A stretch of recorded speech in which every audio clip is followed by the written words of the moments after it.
Hi, everyone, and welcome to the special simulcast of the Neil Haley Show and the Love Is podcast. I'm excited to welcome Kim Sorrelle, author of Love Is. Kim, how are you? And I know you're excited about our guest.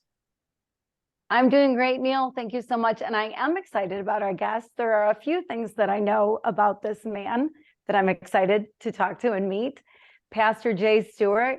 I know that he must be a very wise man because apparently he met his wife in high school and knew a good thing when he saw it. So good for you. You're a patient man. You have 5 kids and 3 grandkids. You are an ambitious man. You started a church in your basement that now has, I believe, 3 campuses and is a large church doing incredible things. And you're extra ambitious because at the age of 60, living out a dream that you've had forever, we get to talk about today. Pastor Jay, welcome to the show. Thank you for coming. Hey, Kim and Neil, thank you so much. What an honor to be with you today and talk about the dream of God. Yeah, Right. So tell us more about this dream, when this dream started and how it's finally coming to fruition. Yeah, interestingly enough, it actually started about 40 years ago. And at that time, I was in college, and I'm somewhat of a thrill seeker. And at the time, it just sounded like a really cool, fun thing to do for a college student. But over time, it has morphed much more into a kingdom dream, and really just over the past year have seen just a collision of destiny and the dream coming into fruition, and just now days away from becoming a reality. Wow. So tell us what's becoming a reality. So I'm a card-carrying certified crazy man, but on May the 4th, which is the National Day of Prayer for America, I'll dip the back tire of my bicycle in the Pacific waters at Corona del Mar, California, and I'll begin a 3,400-mile bicycle ride across America, all the way to Charleston, South Carolina. And I'm doing that all in an effort to raise $1 million for an organization that I've been partnered with for the last 7 years called Love Life. And I could not be more excited and more terrified at the same time. I can totally see that. You are a certified crazy man, apparently. That must be accurate. That is a long way. I have to tell you, though, I asked Alexa, because I ask her everything. Yeah. I asked her how long of a ride it is from the Pacific Ocean to the Atlantic Ocean, and the answer was 4 to 5 hours. Yeah, so good luck with that. But if I were on a Learjet, I'm sure that would be the case, but not on a bicycle. Not on a bicycle. How many days will this take you? We're projecting about 7 weeks, Kim, start to finish. I do have a couple of off days on the ride, not many, but I do have a few, and I'll have to average 80 miles a day. Now, some days are longer, some days are 120. Some days are 60, but the average will be 80 to 85 miles every day. Are you in pretty good shape? You seem like it to be able to do this, right? You're ready for it, right? Yeah, Neil, I believe so. I mean, I've been training specifically for this since August the 5th, 9 months exactly to the day that I start, which is interesting. And, I've logged about 2,000 miles since August the 5th. And I feel like I'm ready. I'm ramping up my training here these last few weeks, just to be sure I'm doing everything I can to be ready. But I've never done anything like this in my life, and I'm trusting God really that He's going to give me the supernatural strength. You know, the Philippians 3:14 reality. I can do all things, or 4:13, pardon me, all things through Christ who gives me strength.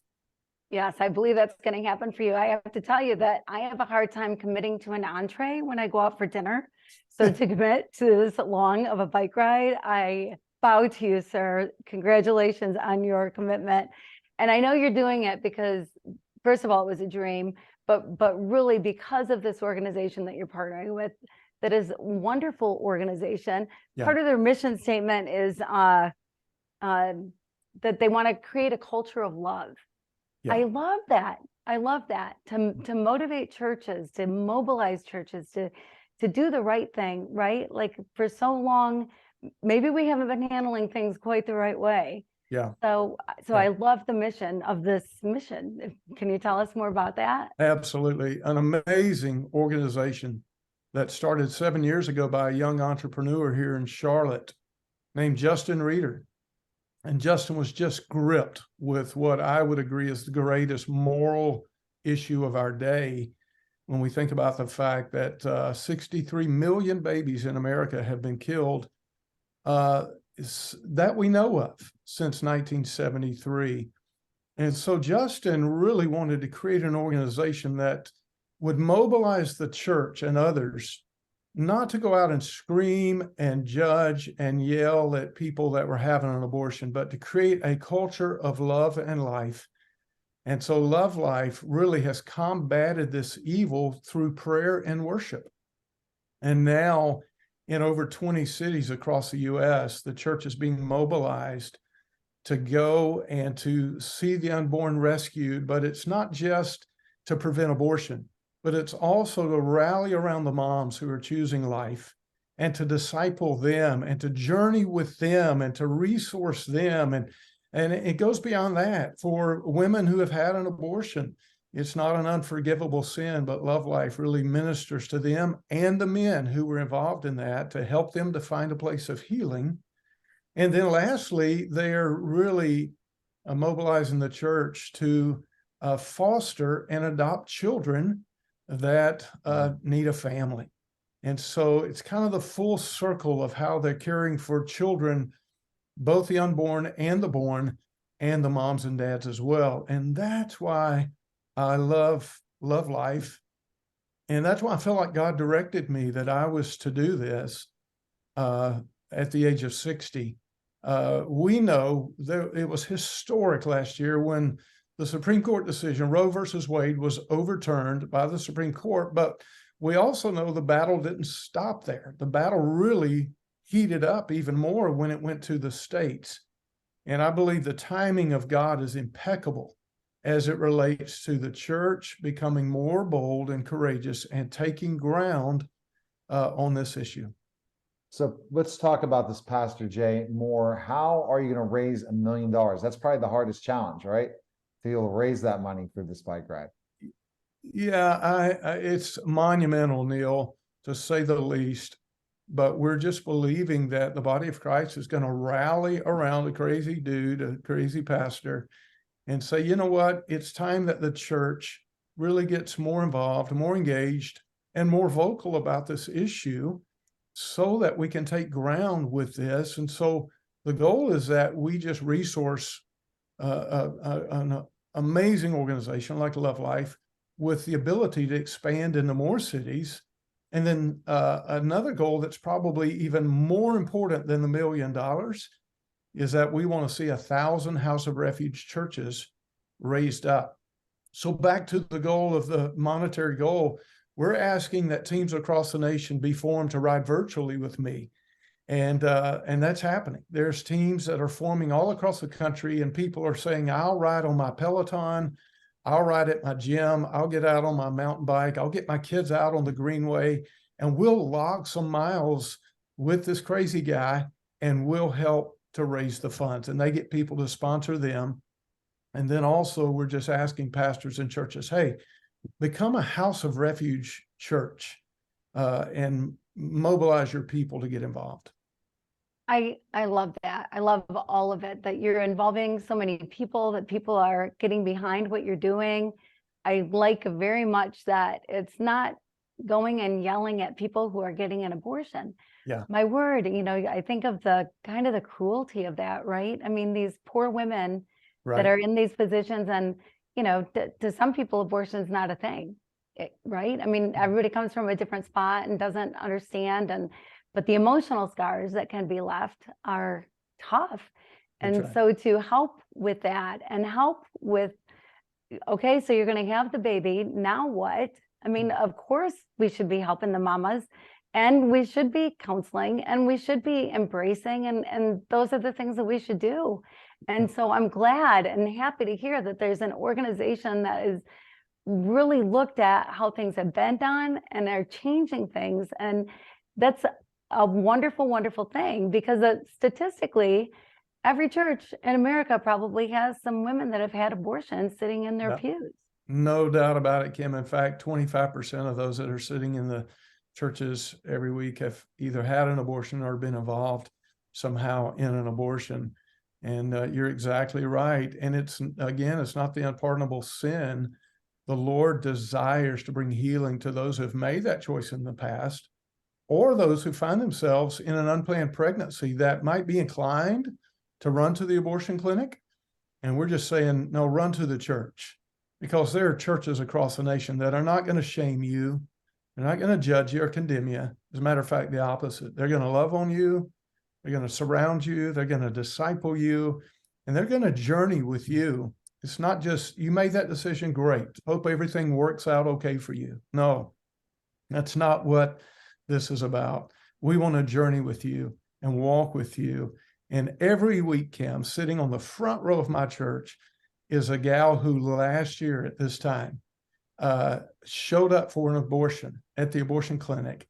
There were people out there just loving on her. She made the decision, the courageous decision, to keep her baby.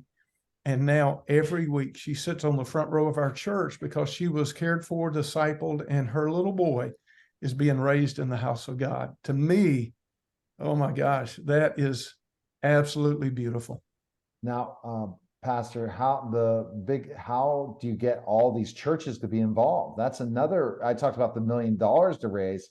How do you have so many churches in this whole ride that you're going to be visiting? It's got to be, what an amazing thing to meet so many different people on this journey. Yeah, Neil, I'm excited that all across the country, as I'm journeying and logging those miles every day, I'm going to be able to meet with pastors and others in different cities all across the country and just share with them my heart and why I'm doing this and what Love Life is all about and how they can become involved, how they can be a House of Refuge church. And what does that mean? What does that even look like? What does it mean to be a House of Refuge church? And even if Love Life doesn't have a presence in their city, they can still be a House of Refuge church. Even if they're in another country, they can.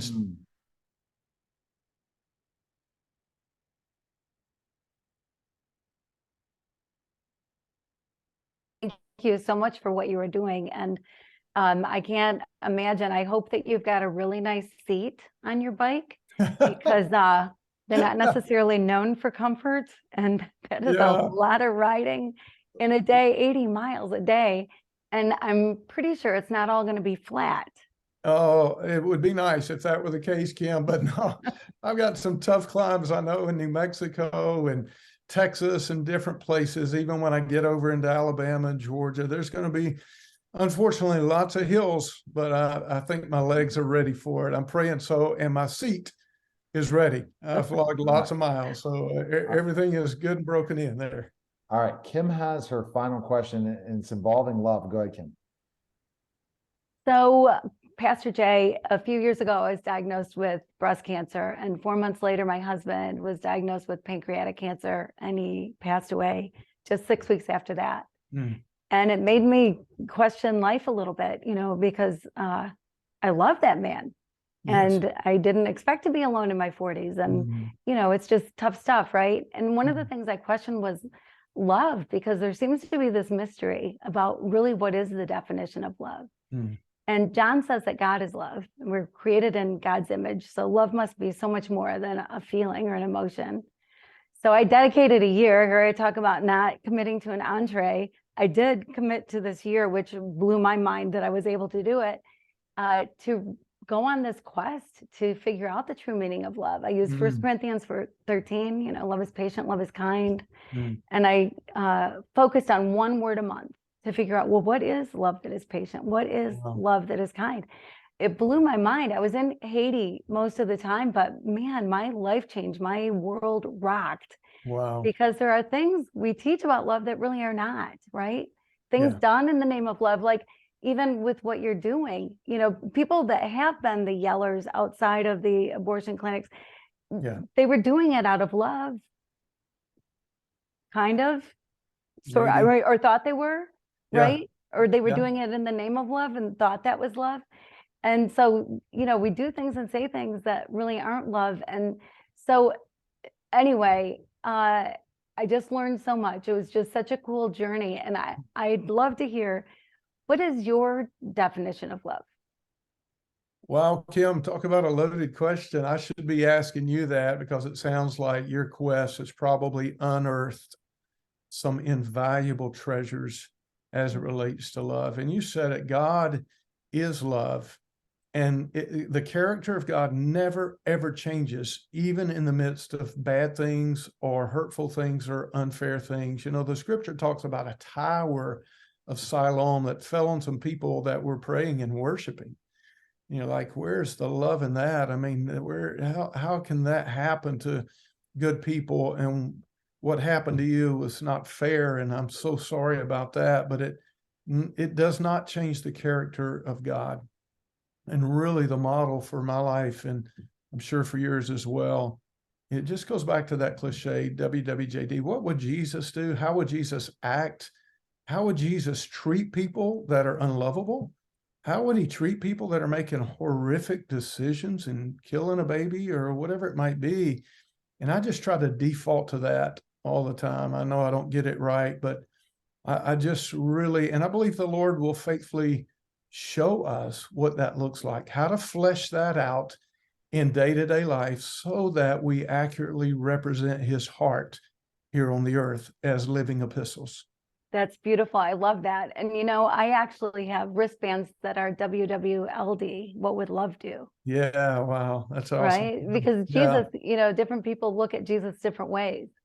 And, Right. you and I, he's all about peace and love and was the total demonstration of love for us, but not the same for everybody. So what would love do is, what would God do? What would Jesus do? I mean, it's all the same. And I love that you said that. So beautiful. Geez, Pastor, you are good off the cuff. That was really good. That was great. You, Kim. Thank you so much. Absolutely. Where can Pastor Jay, can we find information? People can be part of this whole challenge you're about to do. Yeah, thank you so much, Neil. Please go to the website, which is liferideusa.org. liferideusa.org. There's some great videos, explanations, a way for you to sign up to form a team, sign up to join a team. You can click a button to donate to help us financially to reach the goal. You can find out about House of Refuge churches. All of the information is there at that website. Well, we appreciate it, Pastor Jay. Thanks again.